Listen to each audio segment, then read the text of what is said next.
Barret Edelstein here, your celeb expert and your Celeb Savant. Celeb Savant is a weekly entertainment show. We have long-form career retrospective type interviews with celebrities, singers, actors, and industry experts. Celeb Savant Barret Edelstein, and on this episode of the podcast, I'll be speaking to Australian singer and songwriter Ziggy Alberts. This is my second podcast with Ziggy. I previously spoke to him in 2022 pre to his tour of South Africa. Due to the fact that he was on an interview rotation with a bunch of different journalists, I had limited time with him. So when I heard he was coming back to the country, I thought, brilliant, more time with Ziggy to ask the rest of the questions that I wanted to ask. So if you want to find out more about his music journey, his history and so forth, go to the previous podcast with myself and Ziggy. But for now, coming up next on the Celeb Savant podcast, we've got Ziggy Alberts. How are you doing and where do we find you in the world? Mate, it's a pleasure to be back. It's, it's not been long since we were standing in Joburg backstage together. So that's crazy to think. That was only September, right?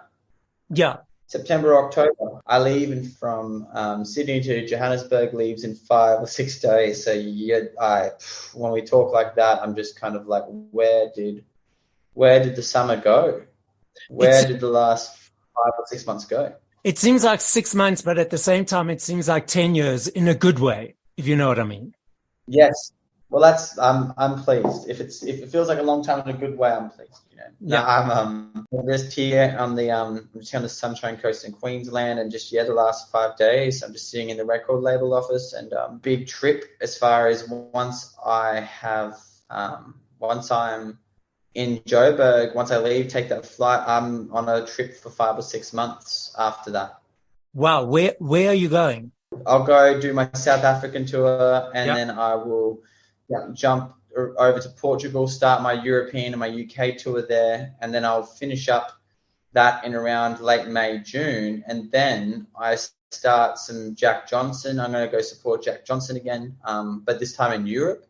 Okay. So that's going to be crazy, and I think then even though it's not announced yet, I think I'll soon be hopefully going to the US, to South America, North America. Wow. Ziggy, you mentioned that you're going to be opening for Jack Johnson. So when you're opening for someone else compared to when you're headlining your own show, what's the difference for you? That's a really good question. I think what I learned from opening for Jack, which was my first proper major support tour ever. I've never really done supports. I've always just done my own shows. And you get to be more sensible with your time. You're more efficient. You're more efficient with your time, and you learn how to color your set in a way that you've only got 45 minutes to try and tell the whole story, you know? Yeah. So I'd say the biggest thing that I learned was that two things is how to manage your time better, you know, and be quality over quantity. Plus, I think, I guess learning how to be a support in the sense of to really support the people that you are playing before, to hype up the crowd for them. Did you find it a bit challenging being the support act? I think it can be challenging. It can be challenging. However, for the context of someone like Jack Johnson and his team and the crowd, they're such good people. I was so happy to do another support run with him, you know.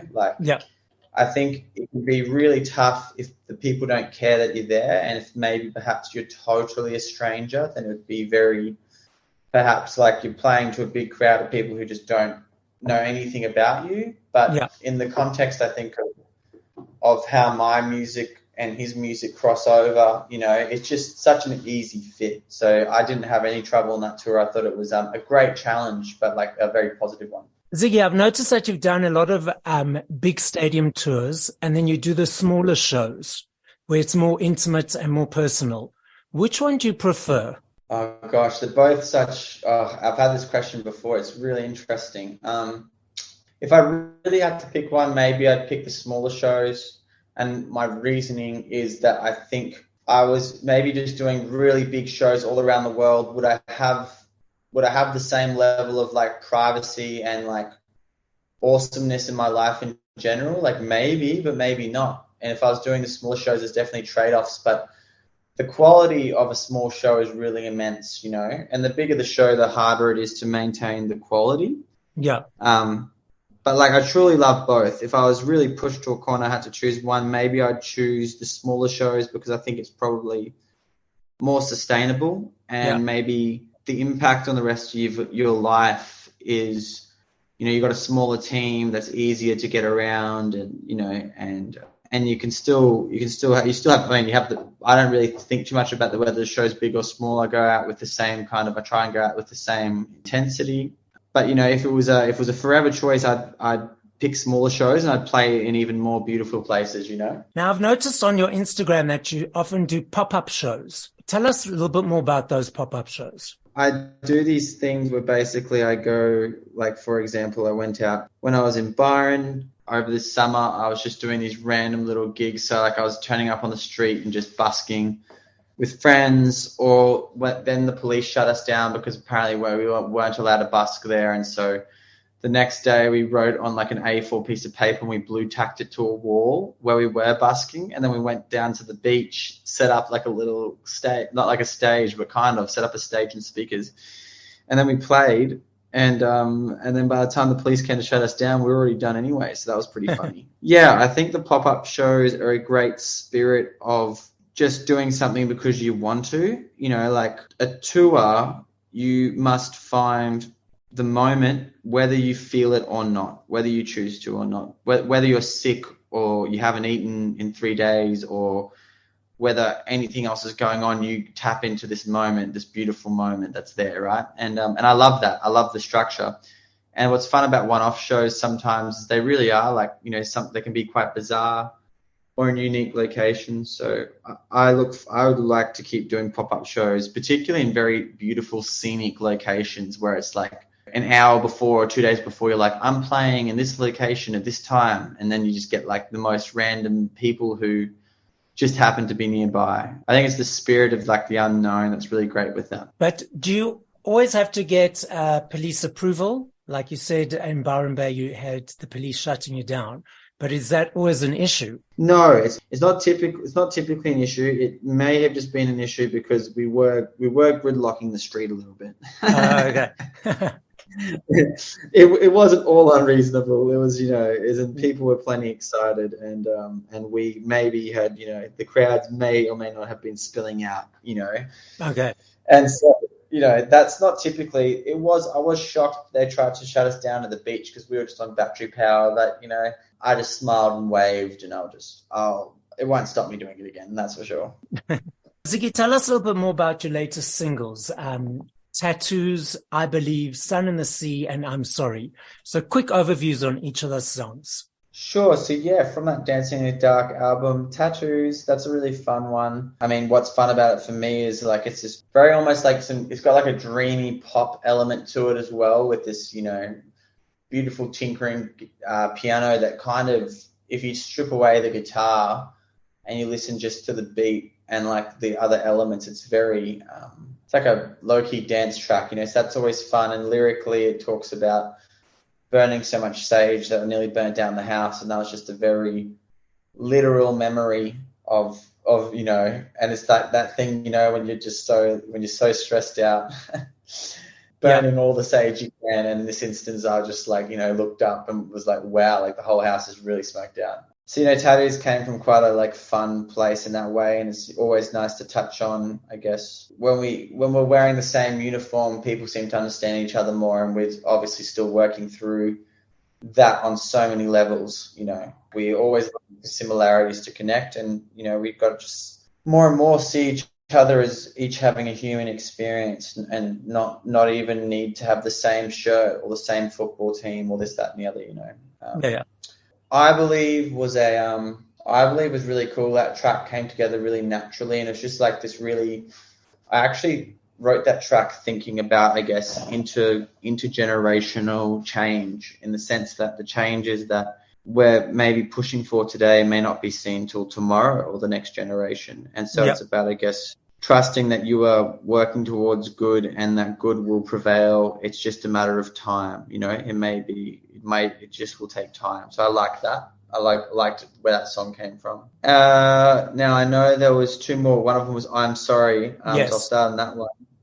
Definitely the hardest song I've ever written. I think after a breakup I had from a really amazing woman who I'm lucky to still be on famous terms with.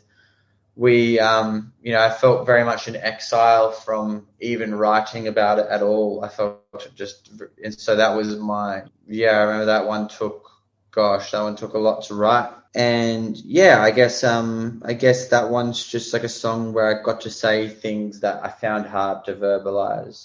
Yes, The Sun and Sea. That one's so much fun. I've been playing that song at every show. I love playing that song. That one I wrote in a totally different key, and then I managed to become friends with a guy called Jonathan Woods just because I loved his music, and we got chatting online because he's from Canada. And then he showed me his version of it, like he kind of like put his own twist to it, and I was like, this is the version. Like, this is ridiculous. This is incredible. And that was just as soon as he did that, I never looked back. Hey, it was just like, this is the version. Tell us what you got planned. Any surprises for the shows in South Africa? Ooh, that's a good question. I don't have any surprises yet. What I think will be beautiful compared to the last shows, what I do feel like is going to be a point of difference is that I don't think I was touring with my full setup. I was traveling over to UK after, so I wasn't with my full, what do you call it, like the full show. So I think at this show, unless there's a reason otherwise, I look forward to be playing some piano, which I didn't get to do last time. And I look forward to also maybe playing like my electric guitar and my nylon string guitar and things that I didn't have the chance to do last time because I didn't have we couldn't get the gear there. So I'm looking forward to bringing like the full experience of the show that I feel that even though South Africa we had a great time, like, even though it's only a small difference, like I feel like I'm super excited to like just come and play some piano songs, Well, it will be a new experience and a new moment and a new journey. Yeah, and I think you're always looking to, when you come, particularly at this beautiful stage where I've played once in South Africa and I'm coming to play again, I feel like the thing that I'm looking forward to is continuing to evolve the show, like I know how I want to evolve the show for this time, and I'm even very much looking forward to when I get to evolve the show for next time, as far as like I know in my mind's eye how I want to keep evolving the show as I return to the continent. And that's a very exciting prospect to think that, each time that you can keep pulling new bunnies out of the hat. Well, we look forward to it, and we look forward to the shows coming up. Ziggy, thank you so much for your time. I look forward to maybe seeing you. Yes, it'd be great to see you again. It's always nice to chat, and it's great to have this regular correspondence. It's hilarious and it's awesome. So I look forward to seeing you perhaps in Joburg again.